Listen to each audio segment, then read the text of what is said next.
नमस्कार मित्रों, career path GK YouTube channel पर आप सबका हार्दिक स्वागत है। और आज हम 1 अगस्त 2020 के जीके के साथ, करंट अफेयर्स के साथ आपके बीच उपस्थित हैं। तो पहला प्रश्न लेते हैं।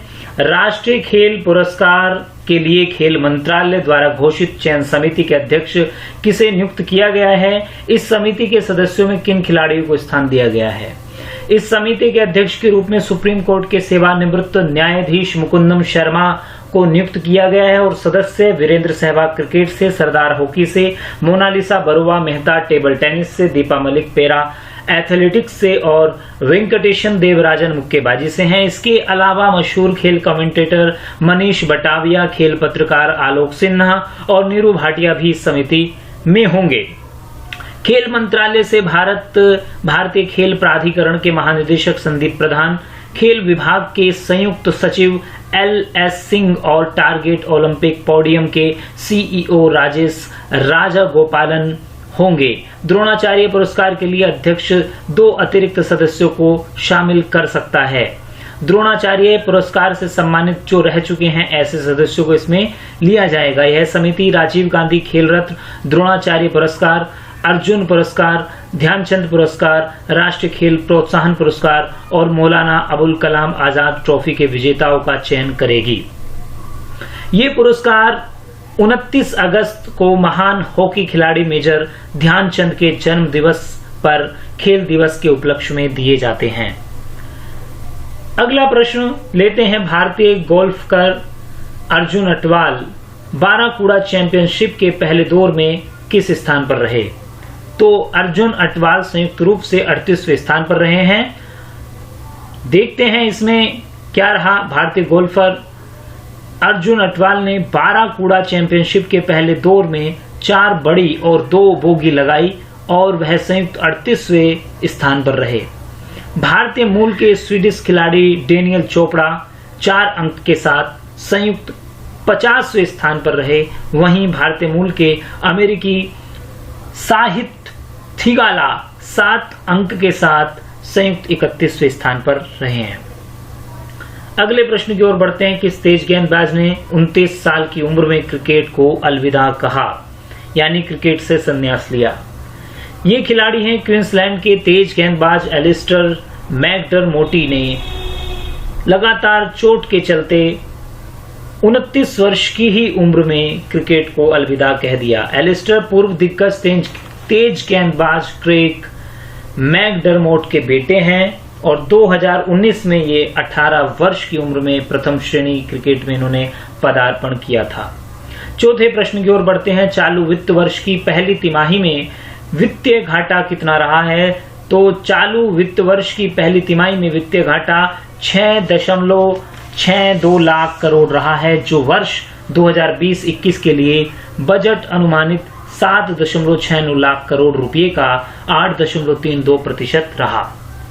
वित्त मंत्रालय द्वारा शुक्रवार को जारी वित्तीय लेखा जोखा के अनुसार जून 2020 तक सरकार को 15,03,581 करोड़ रुपए का राजस्व मिला है, जो इस वित्त वर्ष में राजस्व संग्रह के बजट अनुमान का 6.84% है। इस संग्रहित राजस्व में कर राजस्व 13,04,822 करोड़ रुपए रहा है। पांचवा प्रश्न है। मुंशी प्रेमचंद की 140वीं जयंती के अवसर पर शुक्रवार को दिल्ली विधानसभा में हिंदी साहित्य जगत के सुप्रसिद्ध साहित्यकारों को किस सम्मान से नवाजा गया है? तो ये 8 सुप्रसिद्ध साहित्यकारों को सारस्वत सम्मान से नवाजा गया है। ये 8 साहित्यकार हैं। भगवान दास मोरवाल, ज्ञान प्रकाश विवेक, महेश दर्पण, राम कुमार कृषक, रंजना अग्रवाल, शांति अग्रवाल, संतोष आनंद, सुरेंद्र शर्मा। इन्हें प्रतीक चिन्ह के साथ साथ पुरस्कार राशि में 11,000 रुपये, पुष्पगुच्छ और शॉल भेंट किया गया है। छठा प्रश्न है। भारतीय मूल की किस लेखिका को उपन्यास बर्ड शुगर को बुकर अवार्ड हेतु शामिल किया गया है? इन लेखिका का नाम है अवनी दोषी। सातवें प्रश्न की ओर बढ़ते हैं। प्रधानमंत्री मोदी का नया निजी सचिव किसे नियुक्त किया गया है? प्रधानमंत्री का नया निजी सचिव नियुक्त किया गया है हार्दिक सतीश चंद्र शाह को। आठवां प्रश्न है। 12 अमृत फार्मेसियों की स्थापना किस राज्य में की गई? ये राज्य जम्मू कश्मीर। जम्मू कश्मीर में 12 अमृत फार्मेसियों की स्थापना की गई है। 9वां प्रश्न है, भारतीय मूल के प्रीतम सिंह किस देश की संसद में नेता प्रतिपक्ष बने हैं?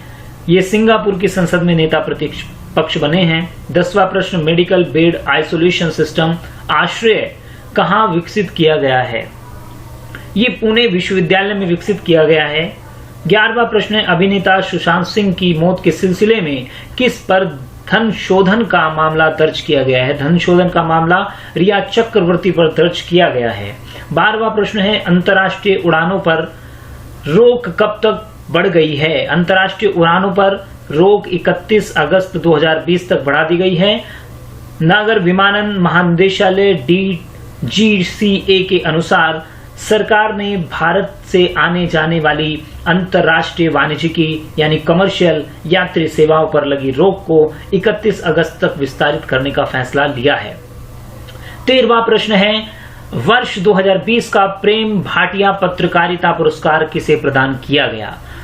ये पुरस्कार इंडियन एक्सप्रेस के दीपांकर घोष को दिया गया। साथ ही साथ People's Archive of Rural India PARI को कोविड-19 महामारी और देश भर में इसके प्रभाव उनकी कवरेज के लिए इसे प्रदान किया गया है।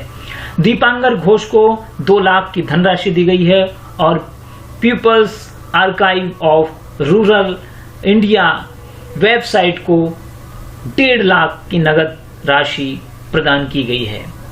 प्रेम भाटिया मेमोरियल ट्रस्ट द्वारा यह पुरस्कार प्रदान किया जाता है, जो जाने माने पत्रकार प्रेम भाटिया की स्मृति में 1995 से शुरू किया गया था। अगला प्रश्न 14वां प्रश्न है, केंद्र सरकार ने किस राज्य में आयुष निदेशालय की स्थापना का प्रस्ताव मंजूर किया है?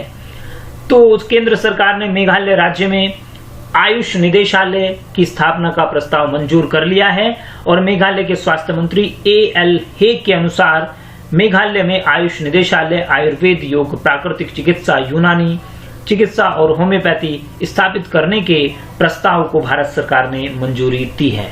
15वां प्रश्न है, तमिलनाडु सरकार ने 3 मेट्रो स्टेशनों का नाम किन दिवंगत मुख्यमंत्रियों के नाम पर रखा है? तमिलनाडु सरकार ने शुक्रवार को 3 मेट्रो स्टेशन के नाम 3 दिवंगत मुख्यमंत्रियों के नाम पर रखा है। इन 3 दिवंगत मुख्यमंत्रियों के नाम है CN अन्नादुरई, MG रामचंद्रन और J जयललिता के नाम पर मेट्रो स्टेशन के नाम रखे गए हैं। 16वां प्रश्न अत्यंत महत्वपूर्ण है, उत्तराखंड का पहला अंतर्राष्ट्रीय हवाई अड्डा कहां बनेगा? उत्तराखंड का पहला अंतर्राष्ट्रीय हवाई अड्डा पंतनगर में, उधम सिंह जिले के पंतनगर में लगभग 1100 एकड़ भूमि पर अंतर्राष्ट्रीय हवाई अड्डा बनाया जाएगा। 17वां प्रश्न है, यूरोपीय संघ EU ने किन देशों के साइबर जासूसों पर पहली बार प्रतिबंध लगाया है? तो ये देश है रूस, चीन और उत्तर कोरिया। अगला प्रश्न 18वां प्रश्न है, बिना दर्शकों के किस फुटबॉल टूर्नामेंट का मुकाबला खेला जाएगा? बिना टूर्नामेंट है FA कप का फाइनल मुकाबला, जो दुनिया के सबसे पुराना टूर्नामेंट खेल है, उसका मुकाबला बिना दर्शकों के खेला जाएगा। कोरोना वायरस के कारण पहली बार दर्शकों के बिना आज शनिवार को ये खेला जा रहा है, 1 अगस्त को। 19वां प्रश्न है, सौराष्ट्र के पूर्व कोच और मैनेजर बाबा भाई जोशी का निधन गुरुवार को हो गया। वे किस खेल से संबंधित थे? बाबा भाई जोशी जी क्रिकेट से संबंधित थे और इनका असली नाम हसमुख भाई जोशी था और बतौर खिलाड़ी अंडर 16, अंडर 19, अंडर 22 और चयनकर्ता, अंपायर, कोच और मैनेजर ये रहे हैं। 20वां प्रश्न अत्यंत महत्वपूर्ण प्रश्न, अमेरिका कांग्रेस ने कांग्रेस का शीर्ष सम्मान किसे प्रदान किया है? ये शीर्ष सम्मान प्रदान किया गया है USS इंडियाना पोलिस पोत के चालक दल के जीवित सदस्यों को, और इसने कांग्रेस ने स्वर्ण पदक देकर सम्मानित किया है। यह कांग्रेस का सबसे बड़ा सम्मान है। इस पोत ने पहले परमाणु बम के प्रमुख हिस्सों को पहुंचाने का काम किया था, जिसे बाद में जापान ने द्वितीय विश्व युद्ध के दौरान डुबा दिया था। इस पोत पर 1195 जवान सवार थे और इसने संवर्धित यूरेनियम और परमाणु बम लिट्टबाय के हिस्से को पहुंचाया था, जिसे जापान के हिरोशिमा के ऊपर गिराया गया था।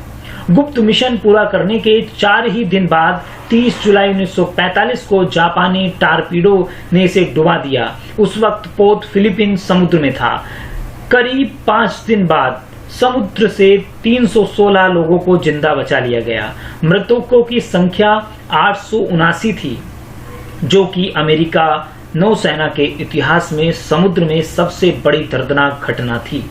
जीवित बचे लोग कुछ जीवन रक्षक नौकाओं के सहारे समुद्र में थे और उनके पास खाने और पीने के लिए कुछ नहीं था। फिर इसके बाद चलते हैं आज के दिन अतीत में घटी कुछ मुख्य घटनाओं की ओर। इतिहास के पन्नों से, अतीत के पन्नों से, इसी में फ्रांस के राजा हेनरी तृतीय को चाकू घोंपा गया आज के ही दिन, यानी 1 अगस्त 1589 को, और अगले दिन उनकी मौत हो गई थी। 1 अगस्त 1916 में भारतीय राष्ट्रीय कांग्रेस की पूर्व अध्यक्ष एनी बेसेंट ने होम रूल लीग की शुरुआत की थी। और 1 अगस्त 1907 में इंग्लैंड के ब्राउनसी आइलैंड पर स्काउटिंग का पहला कैंप रॉबर्ट बेडन पावल ने लगाया। इसे दुनिया में स्काउटिंग की शुरुआत माना जाता है। इसमें 20 लड़कों ने भाग लिया, जिन्हें 4 दलों में बांटा गया था। दुनिया के करीब 200 देशों और क्षेत्रों में करीब 5 करोड़ स्काउट हैं। इसके बाद अगला बिंदु है इसमें कि 1920 में आज ही के दिन महात्मा गांधी जी ने असहयोग आंदोलन की शुरुआत की थी 1 अगस्त 1920 में। ये एक बड़ा आंदोलन रहा है भारतीय इतिहास। 1953 में देश में सभी एयरलाइंस का राष्ट्रीयकरण किया गया था। और यदि बात करें वर्ष 1932 की, तो वर्ष 1932 में आज ही के दिन हिंदी फिल्म अभिनेत्री मीना कुमारी का जन्म हुआ। हिंदी फिल्म अभिनेत्री मीना कुमारी, जो हिंदी सिनेमा की ट्रेजेडी क्वीन कही जाती हैं, उनका जीवन उथल पुथल से भरा रहा। आज ही के दिन महज बीन बानो यानी मीना कुमारी का जन्म बंबई में हुआ था। परिवार की आर्थिक स्थिति ठीक नहीं थी, इसलिए कम उम्र में ही फिल्मों में काम करना शुरू कर दिया। आवरा, परिणीता, साहब बीबी और गुलाम के लिए सर्वश्रेष्ठ अभिनेत्री का फिल्म फेयर अवार्ड इन्हें मिला। अन्य बेहतरीन फिल्मों में दिल अपना और प्रीत पराई, मैं चुप रहूंगी, दिल एक मंदिर है, मंजली दीदी, काजल और पाकीजा इनकी उम्दा फिल्में हैं। साथ ही साथ ये एक उम्दा शायरा भी थी। 31 मार्च 1972 को उनका निधन हो गया। 2018 में गूगल ने इनका डूडल बनाकर इन्हें सम्मानित किया। तो आज मीना कुमारी को हम सलाम करते हैं। वर्ष 1956 में आज ही के दिन 1 अगस्त 1956 में दुर्बा बनर्जी वाणिज्यिक यात्री विमान उड़ाने वाली देश की पहली महिला पायलट बनी।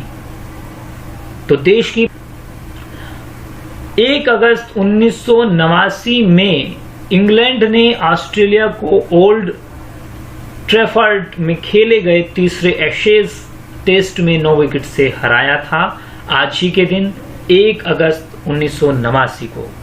तो इस प्रकार आज हमने विभिन्न घटनाओं के साथ 20 महत्वपूर्ण प्रश्नों को भी जाना। आज का अंक आपको कैसा लगा, इसके विषय में कमेंट बॉक्स में अवश्य लिखें और साथ ही साथ चैनल को लाइक, शेयर और सब्सक्राइब करना ना भूलें। धन्यवाद, आभार।